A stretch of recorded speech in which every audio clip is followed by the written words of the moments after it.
I was stunned and couldn't understand what John was saying. Today was John's wedding, and I was about to greet his fiancée's parents before the ceremony began. Since there had been no meeting between the families, I hadn't had the chance to greet them until today. John stopped me to say something unexpected, leaving me confused and unable to grasp the situation. "What are you talking about? Am I supposed to be dead?" John answered triumphantly. "Yes. My wife's family is wealthy, and they don't think someone poor like you should meet them. I didn't want you involved, so I pretended you were dead." "Then why did you invite me to the wedding?" "If they wanted me to be dead, it would be inconvenient for John if I were here." John burst out laughing. "Maybe it's to annoy you. I wanted to make you suffer. Of course, you're not allowed to attend the ceremony." "Oh, this is hilarious." His mocking laughter was just like that of my ex-husband. Feeling a chill through my body, I suddenly became calm and looked at John with cold eyes.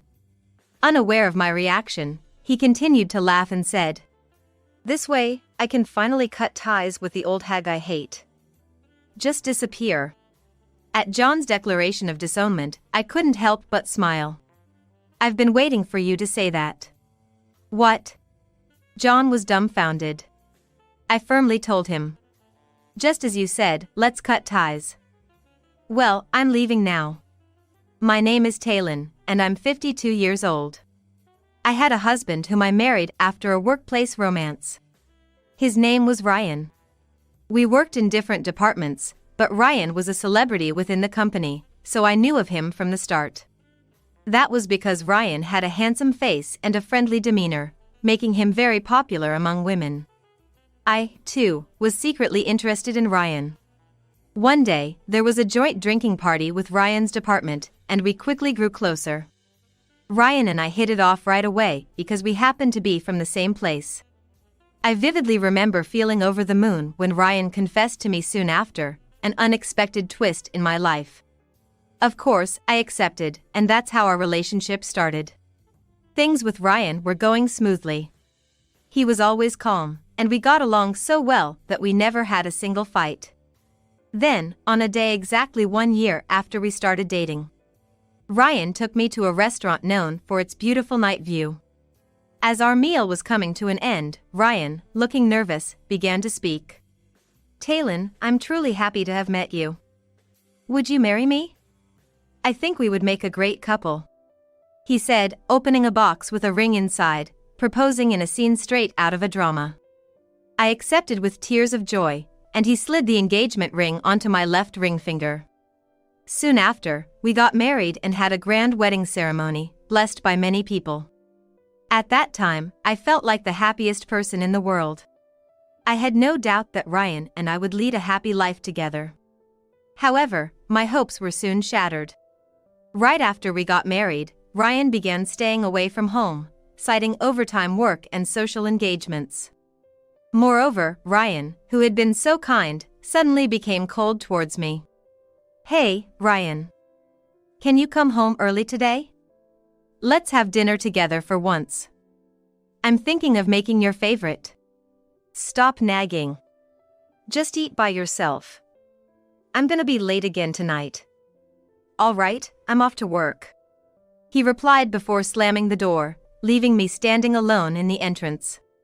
I was bewildered by Ryan's sudden change and couldn't catch up with what was happening. Since Ryan wanted me to, I had quit my job to become a full-time housewife at the same time we got married, so I spent my days alone at home, endlessly doing household chores. I was genuinely happy when I found out I was pregnant during those lonely days. I naively hoped that Ryan would start coming home earlier once our child was born. Time passed, and 3 days past my due date, I gave birth to a healthy baby boy. We named him John, and Ryan, holding our newborn like a treasure, teared up. Seeing Ryan like that, I thought our family of 3 would live happily together. But Ryan soon started staying away from home again. Moreover, he hardly contributed financially to the household. Suspicious of Ryan's behavior, I decided to take a bold step and follow him. After leaving John with my parents, I trailed Ryan after work to an apartment where he stopped in front of a door. When he rang the bell, a beautiful woman came out. They smiled at each other and went inside together. Ryan was having an affair. Despite the dizziness from the harsh reality in front of me, I felt a strange sense of relief. My actions following this revelation were swift. I used my savings from before I was married to hire a private investigator and conduct a background check on Ryan. Soon enough, evidence of Ryan's affair with the woman, she turned out to be his college classmate named Sadie, was compiled. When I confronted Ryan, he had the audacity to admit it openly. "Yeah, that's right. I've been with Sadie for years, long before you and I got married. But, you see, Sadie's expensive to maintain and terrible at household chores, making her unsuitable as a wife. You, on the other hand, are plain and domestic, perfect as a housekeeper for me. That's why I married you. Plus, my parents were nagging me to settle down. Ryan never loved me. I was chosen simply because I was low maintenance and fit the role of a housekeeper." Hearing such demeaning words from Ryan, my world went dark. Who else would marry someone ugly like you? Have you ever looked at yourself in the mirror? A woman of your level getting to marry me, there had to be a catch. He said, laughing disdainfully. Was he always this vile? Is Sadie the reason you stopped contributing financially at home? I managed to ask. Yeah, exactly. Sadie's all about the latest trends and loves fashion, so she's always asking me for bags, cosmetics, you name it. Sure, she's beautiful, but it costs a fortune. So, I end up buying them for her. Ryan said, his face disgustingly smug. I want a divorce. Ryan snorted in disdain. Fine, do whatever you want. I never really cared about you anyway. Marrying you was a mistake. It was all meaningless. What a waste of time. Ryan, until the very end, never uttered a word of apology to me and kept hurling insults. Afterward, I demanded alimony and child support from Ryan in our divorce. However, Ryan, who always disliked saving money, seemed to be broke soon after, and payments began to lag. He apparently quit his job and went off the grid, making it impossible to sue him. I resolved to raise John well, despite everything, and decided to forget about Ryan. When John turned 1, I managed to find a job and started working again after placing him in daycare. From then on, I struggled to raise John by myself. Balancing work, household chores, and parenting alone was tough, but I did my best not to let John feel disadvantaged because he had only one parent. Up until his graduation from elementary school, John was a kind and considerate boy. He was a bit mischievous but mostly stayed out of trouble with friends, and we led a modest yet peaceful life together. However, things changed when John started middle school. He began to hurl insults at me. You useless hag! It's your fault I have to live this poor life. My life is ruined because of you, you damn hag! John would scream, trashing the room, all directed at me unilaterally. John, calm down! Let's talk this through. I would try to soothe him, but he wouldn't listen, and instead, he'd hit me while yelling, "Shut up." Being struck by John, who was now almost as big as an adult man, I'd collapse, groaning in pain. Looking down at me, John muttered with utter disgust. You're sickening, hag. And with that, he'd retreat to his room. This scenario played out repeatedly. I never gave up trying to connect with John, but he firmly refused to open up to me. Verbal abuse and violence became the norm, and he often threw the food I made right into the trash in front of me. Seeing me stunned, John would laugh crazily, his expression eerily resembling his father's when confronted about his affair. Exhausted by John's behavior, living together became painful for me. And gradually, my love for him faded. Still, I felt obligated to take care of him until he became an adult, so I scrimped and saved desperately for his college expenses. John, having successfully gotten into his desired university, started living on his own upon entering college. Mom, you're gonna be lonely without me, huh? Now you can live alone and lonely. Oh, and don't you dare forget to send me money every month. If you're even a day late, I won't let it slide. John seemed to think I would be lonely once he left home, but that couldn't be further from the truth. I was genuinely relieved when he moved out. After all the verbal and physical abuse he hurled at me, I was honestly surprised he still thought he was loved by me. He took the unconditional love of a parent for granted. It is far from the truth. Even parents, being human with hearts, can see their love fade away after enduring too much hardship from their child. Since John left for college during the spring break before his freshman year, I've been living peaceful days.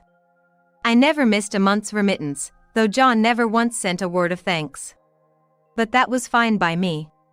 I preferred as little contact with John as possible. Years passed, and John graduated from college and got a job at a certain company. One day, 3 years into his job, John came back home for the first time in years. "Hey, Mom, long time no see. You been okay?" John, whom I hadn't seen in years, greeted me with a gentle smile. "Yes, I've been fine. Have you been well, John?" I asked, feeling a bit perplexed. It had been a long time since he called me Mom instead of old lady. "Yeah, I've been working hard. It's a sales job, so there's a lot of tough stuff, but I'm hanging in there. Man, I never knew working could be this hard," he said with a laugh, seeming like the kind John the first used to know.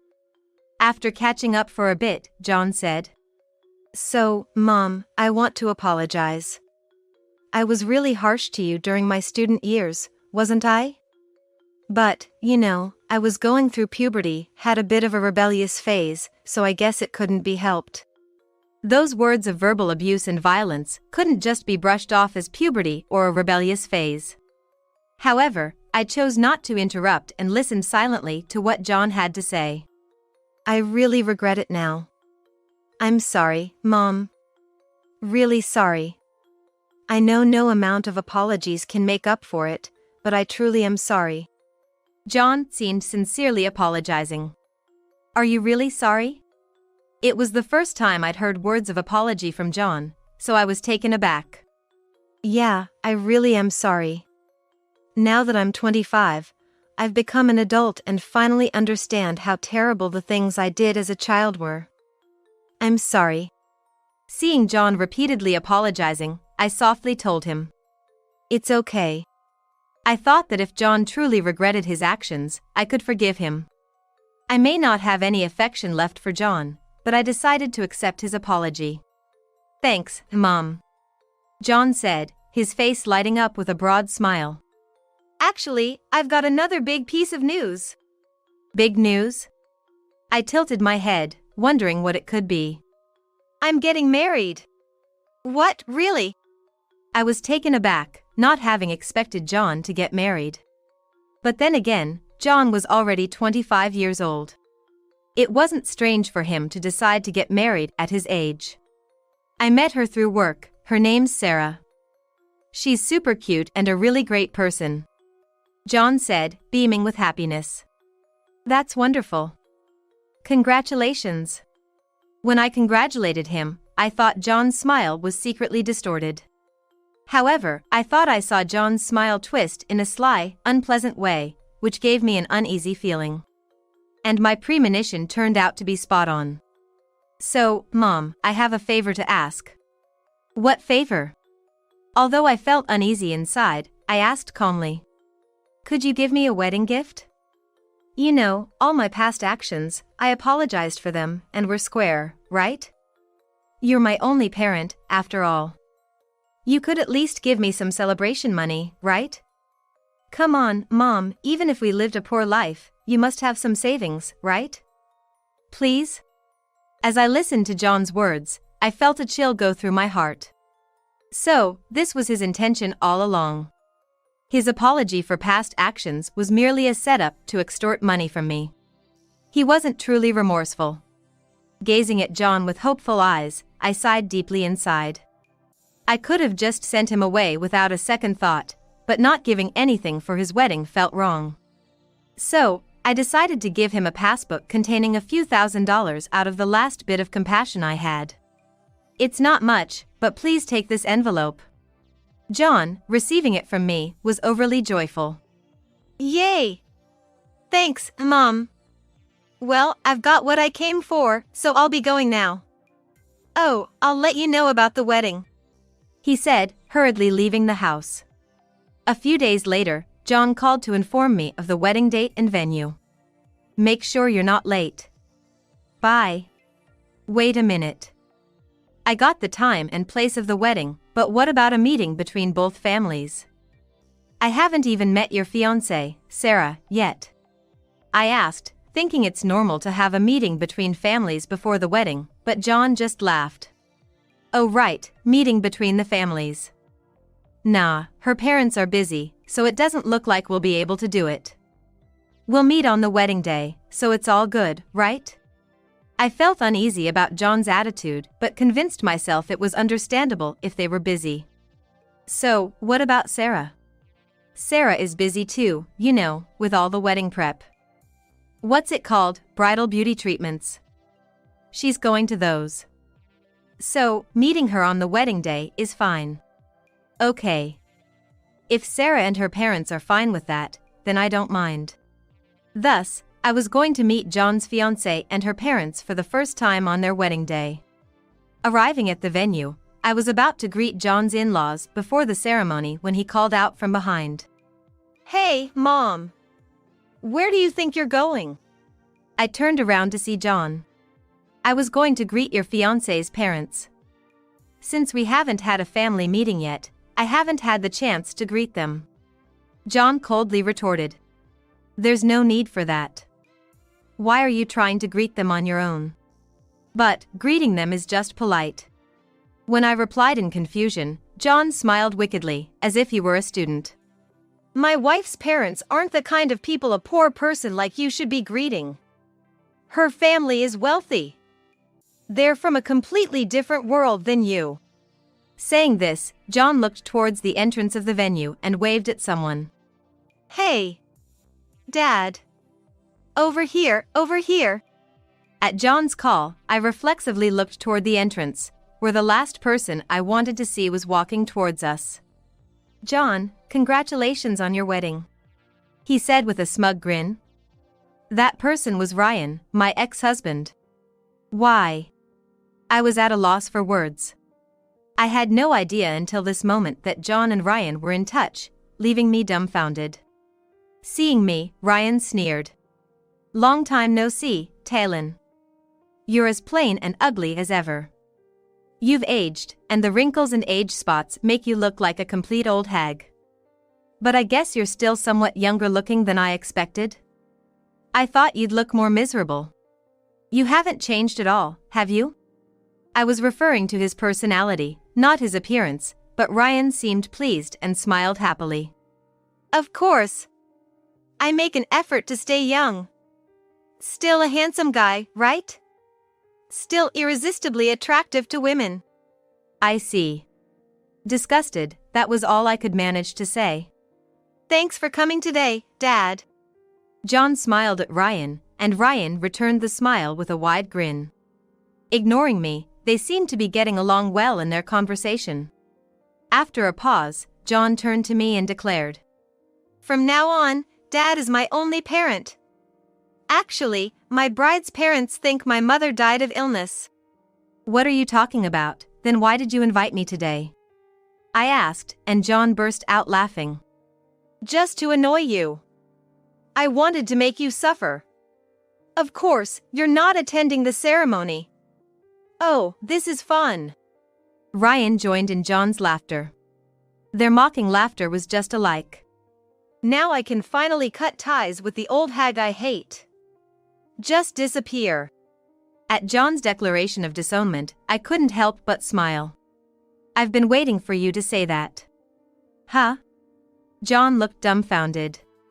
"Just as you said, let's disown each other." "Then, I'm leaving." I turned and walked away. And so, while secretly mocking John, who knew nothing, I left the venue. 3 months later. Since I had the day off from work today, I spent the rest of the morning leisurely making coffee. Then, the doorbell rang, and when I answered it, there stood John. He wore ragged clothes, unshaven, and with a vacant look in his eyes. He looked 180 degrees different from the John the first saw on the wedding day, and even I was taken aback. Can a person's appearance change this much in such a short time? Mom, help me, at least let me inside. I can't let you inside. We'll talk here, so speak concisely. I stand firm with John as he calls out for help in a weak voice. John began to speak with a vacant look in his eyes. Actually, Dad suddenly told me he had a huge debt and asked if I could help him out. I was shocked but asked Sarah since she's wealthy, thinking she'd happily pay off her husband's father's debt. But Sarah refused and, on top of that, said she didn't think I was such a person and called off the engagement. It seems John was begged by Ryan to help with his debt repayment, and when he asked his wealthy bride, she decisively refused and even broke off the engagement. I had no idea Dad had debts. I never heard anything like that. John told me this, crying, and I quietly asked, "When did you start meeting your dad?" "Since middle school." I was approached by Dad on my way back from school. Ryan had apparently ambushed middle schooler John. Since I divorced Ryan when John was a baby, John wouldn't remember Ryan's face. However, Ryan convinced him by showing an old photo. It was a family photo taken right after John was born. I was surprised Ryan had such a photo, probably keeping it for some eventual use. I can assert that he never held on to that photo out of affection. Then, Dad kept bad-mouthing you to me, and I believed it all. What kind of bad things did he say? I pretty much guessed, but I asked anyway. He said things like, "You're poor because you're with your mom, how pitiful." And so on. John was fed by Ryan that he was poor because of me, that he could have a better life living with him, and that he had wanted to take custody but I forcibly took it away. Was this why John started abusing me verbally and physically since middle school? Dad claimed he was wealthy. He always wore expensive-looking suits, so I totally believed everything he said. But now that I think about it, maybe those suits were rented. I find it hard to believe that a man who didn't pay alimony or child support, had no savings, quit his job, and vanished would become wealthy. He approached you out of desperation, buried in debt. At my words, John looked downcast. So, everything Dad said was a lie. He kept telling me to marry a wealthy woman, so he was planning to use me all along. Oh no, so why did you come here? This has nothing to do with me. As I asked with a sigh, John began to scream. Don't say that. Actually, Sarah was related to a key client of the company I worked for. Trying to marry her while hiding the fact that my real father had a huge debt and then getting dumped because I asked for money got spread all over the company, and now I'm about to get fired. Dad keeps begging me for money, and I'm going insane. Mom, help me. Even as John begged me, crying and sniffling, I felt no pity for him. There's nothing I can do for you. We're already disowned, remember? But I apologize. During the wedding, I was deceived by Dad, so I mistakenly said we should disown each other, but that wasn't really how I felt. John was desperately making excuses, but I looked at him coldly. It's not just about the wedding. I raised you all by myself since you were a baby. To make sure you didn't go hungry, I worked full-time jobs and did piecework at home, and I worked hard on household chores and cooking too. Yet, you only appreciated me until elementary school, and after that, you kept abusing me verbally and physically. But that was because Dad lied to me. I already apologized for that, didn't I? He did apologize, but that was merely to extract a wedding gift from me, not a sincere apology. I sighed deeply. You've never sincerely apologized to me for anything.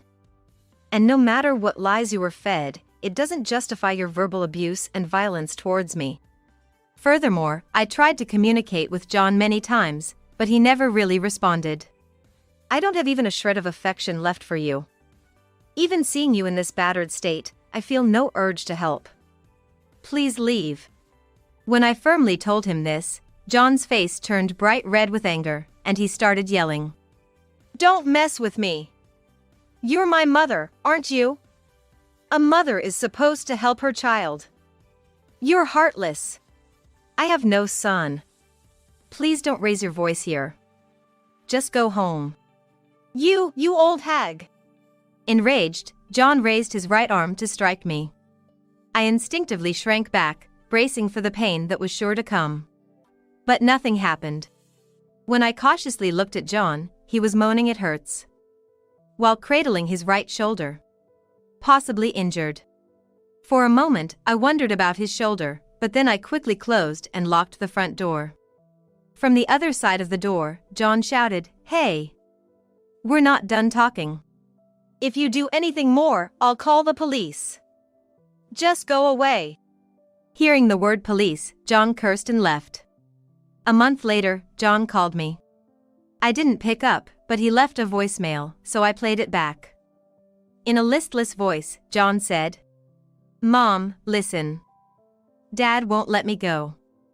He's always asking for money, and when I refuse, he gets violent. He's taking most of my salary." When John appeared a month ago, showing signs of a shoulder injury, was it because Ryan had been violent towards him? Even so, I couldn't find it in me to sympathize with John. Violence was something John had frequently inflicted on me. Ryan, being taller and more physically trained from his judo days. He was probably more than John could handle. Dad seems to have a gambling addiction, spending the money I give him before it can go towards his debts. The debts never decrease. He won't quit it, even though I've asked. I barely avoided getting fired, but I was demoted to a window seat, so my salary is low, and with Dad taking most of it, I can hardly save anything. I might be reaching my limit. John was sobbing, and it was clear he was desperate. "Mom, please, lend me some money. Help me out. I'm begging you, it's a once-in-a-lifetime request." That's where the voicemail ended. After listening to the message, I immediately set John's number to reject all calls. There was no way I was going to lend him any money, and I wanted nothing to do with John ever again. Months later, a coworker from John's company came to visit me and told me what had happened to John. John had secretly recorded Ryan's verbal abuse and violence, and after submitting it to the police, Ryan was arrested for assault. He would be spending some time behind bars. However, John's mental health had deteriorated and he had collapsed, leading to his admission to a psychiatric ward. In fact, I had seen John about a week before.